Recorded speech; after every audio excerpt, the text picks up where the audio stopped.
New day, new topic, liver diseases in pregnancy. So, first of all, why are we discussing this topic? We get a lot of calls from our OBGYN colleagues and saying that the patient has bilirubin raised or the patient has turned up into preeclampsia and then into a HELP syndrome, or the patient has a hepatitis. So, what do we do next? What is the prognosis? And what is the treatment for such conditions? So we need to distinguish between the liver diseases so that we can treat the patient, we can tell the relatives about the prognosis well. And many a times it happens that we cannot distinguish, we cannot address to the condition, and we end up with just a normal treatment, or we are not able to give them a appropriate treatment. So as the mortality rate is very high in such patients, we need to treat it, we need to address to it very sincerely.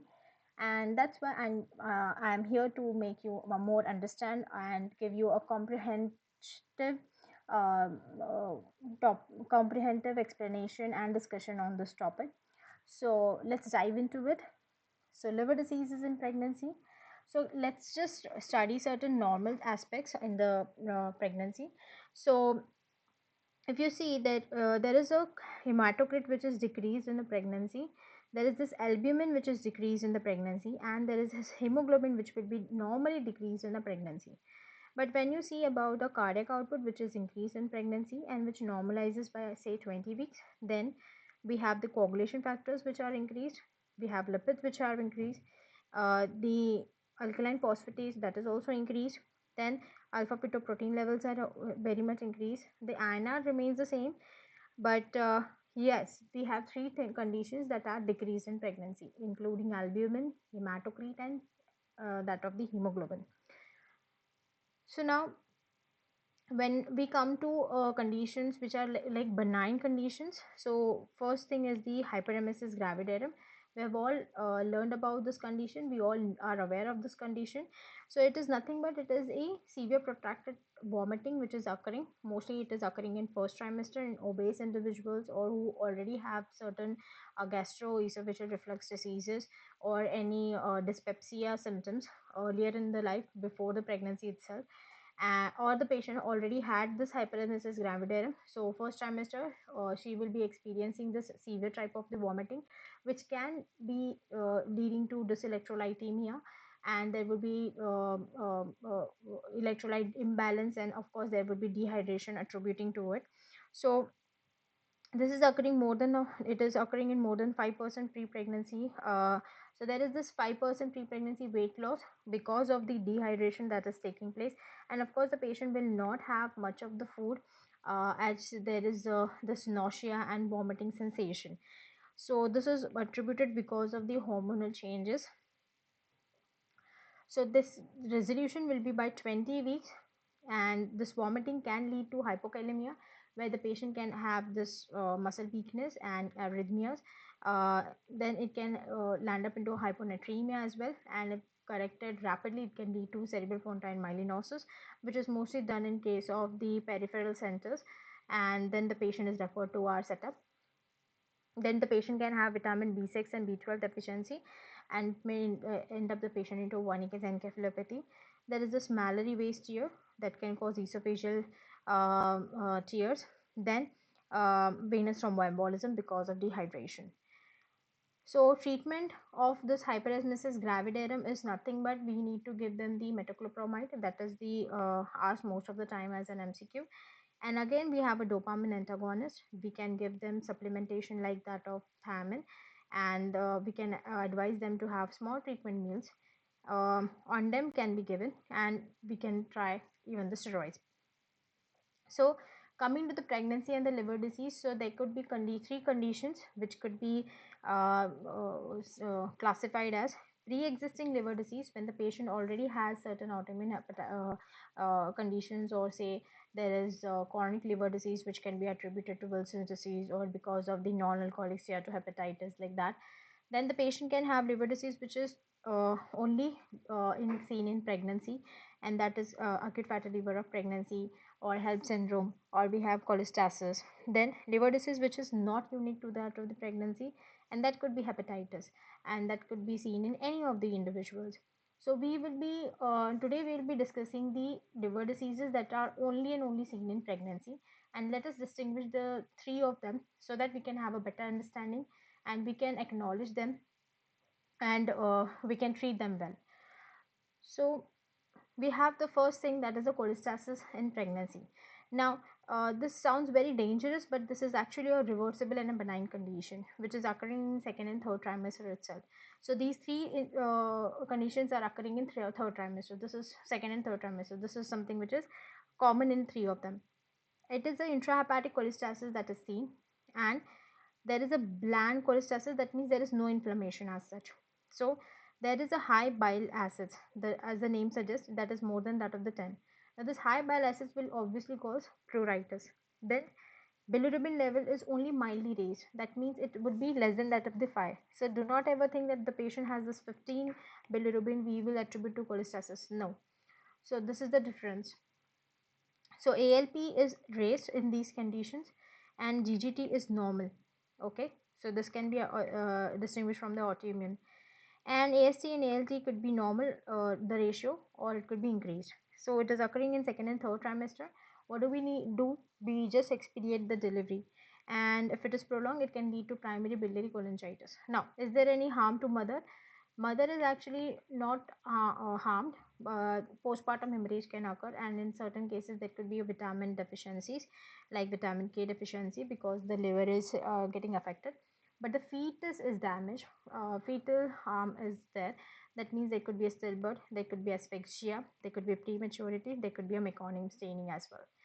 So now, what is the how do we treat and when do we treat these patients? Now we say it is a benign condition, but in case whenever the bile is more than that of 40, then we need to treat the patient, because the patient will be having pruritus and jaundice. So here there is a chance that the patient can have liver injury, more in liver injury, and that's why we need to treat with vitamin K, with rifaximin, with ursodeoxycholic acid, which is usually with that of the antihistamines, with that of a plasma exchange, and cholestyramine. Okay, so this was about the cholestasis of pregnancy. Now coming to the HELP syndrome. Now how is it different? So the HELP is stands for hemolysis, elevated liver enzymes, and low platelets. Now when does this occur? This is mostly seen in preeclampsia patients.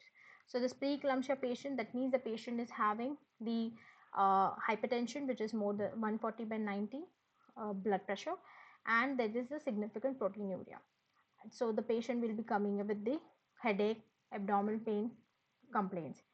Then the patient gets diagnosed, and then patient can have low platelets, elevated liver enzymes.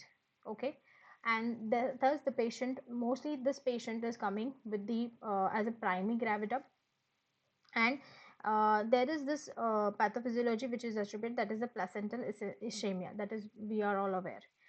So mostly the 12% of the preeclampsia, they land up into a HELP syndrome. So this is very important entity.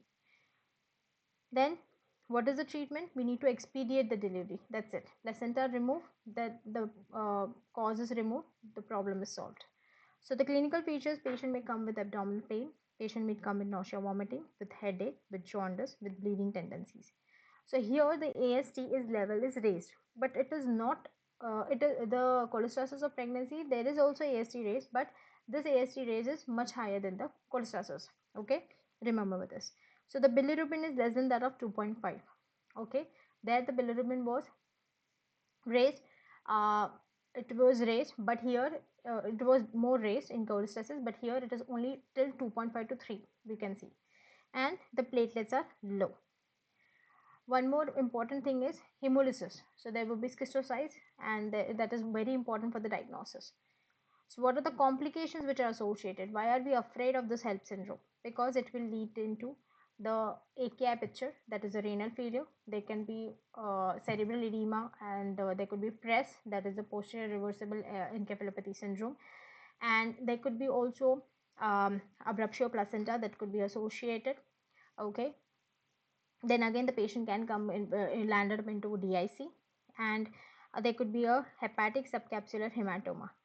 Then patient can even be dead, right?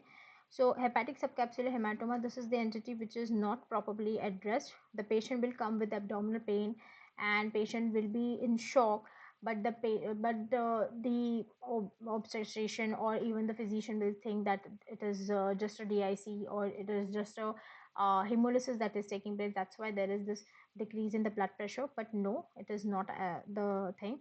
If the patient is complaining with abdominal pain and there is hypotension, there is shock, and this abdominal pain is radiating to the shoulder as well, so we need to go with the ultrasound and we need to address this subcapsular hematoma. Maybe a surgical intervention is also needed.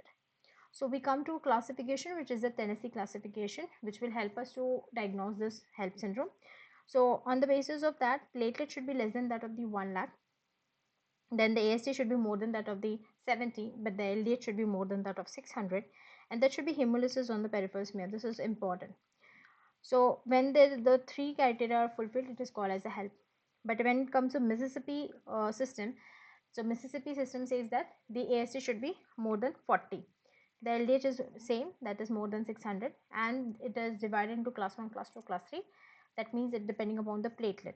Less than 50,000, 50,000 to 1 lakh, 1 lakh to 50,000, 1 lakh to 1 lakh 50,000. So actually we are not doing any liver biopsy in such patients. At least I have not seen.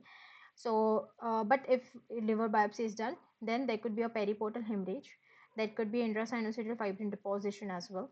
There could be irregular areas of liver cell necrosis, and there could be mild reactive hepatitis also. So this liver hematoma that we have seen, that is the subcapsular hematoma.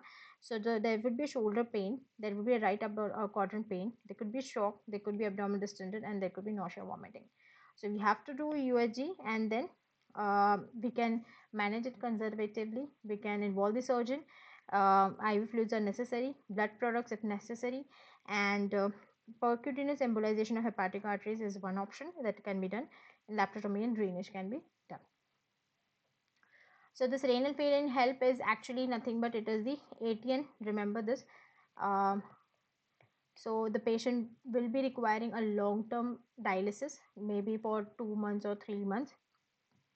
Okay, and there is a high chance the patient can go into CKD. So for the treatment of the HELLP, we need to terminate the pregnancy. Steroids can be given, plasma exchange can be given. Patient can be on Labit 200 or TDS. Okay, and of course the OBGYN people will be giving magnesium according to the Pritchard regimen.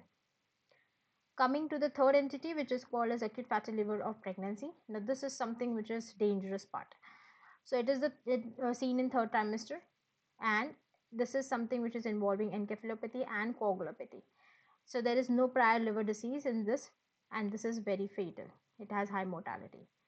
So it occurs mostly in a male fetus, primary and multiple gestation.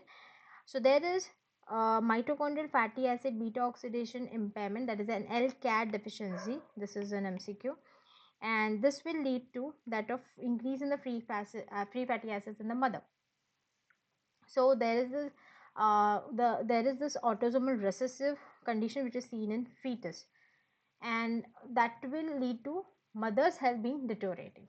So there will be complications like that of nausea, vomiting, abdominal pain. There will be coagulopathy. There will be multi-organ dysfunction syndrome. There will be GI bleeding and renal failure, and there could be encephalopathy, postpartum hemorrhage, pulmonary edema. So all the organs are involved in this. So I had this case in MICU where the patient was 8 months, has completed the 8 months, and she came to casualty because of her abdominal pain, and she was referred from periphery with the jaundice and decreased urine output. So the she was referred to the OBGYN department of our setup, and then they gave us a call, uh, transfer call, as the patient delivered and her baby was dead, and it was a male fetus. And when we received her, her bilirubin was 13. Then subsequently her bilirubin levels were done.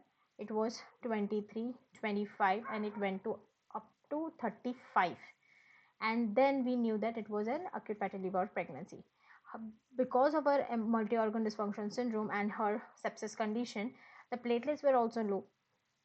Then the patient had ascites, the patient had overload signs. So we suspected this acute fatty liver of pregnancy because of two conditions. First, her male fetus, and the second thing was her bilirubin that was as high as 35. And we started her on adequate treatment. We started her on NAC, N-acetylcysteine, and we gave her antioxidants so that her liver could cope up with the injury. And fortunately, the patient uh, was discharged from our side after 18 days of MICU stay.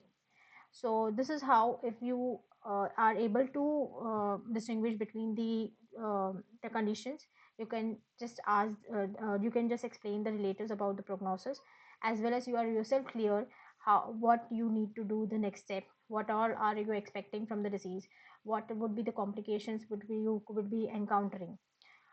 Coming to the acute fatty liver of pregnancy, there is the Swansea diagnostic criteria, which says six or more of the following. So there could be vomiting, abdominal pain, polydipsia, polyuria, encephalopathy, high bilirubin, which is more than 14, hypoglycemia less than 4, high uric acid more than 340, leukocytosis, ascites, high AST to ALT ratio, which is more than 42, high ammonia, renal impairment with the creat more than that of 1.7, coagulopathy, and there could be a microvesicular steatosis on liver biopsy. So here also the treatment is we need to expedite the pregnancy because it was the male fetus which was causing the problem. So yeah, I am done with the topics. I hope you will be able to distinguish. Any further topics you want to discuss, please comment me. If you want any of the topics, any of the subjects that I have to discuss with you all, and for any further topics like that of non-alcoholic steatohepatitis, I have already shared the link. Please do see that. Thank you so much for watching.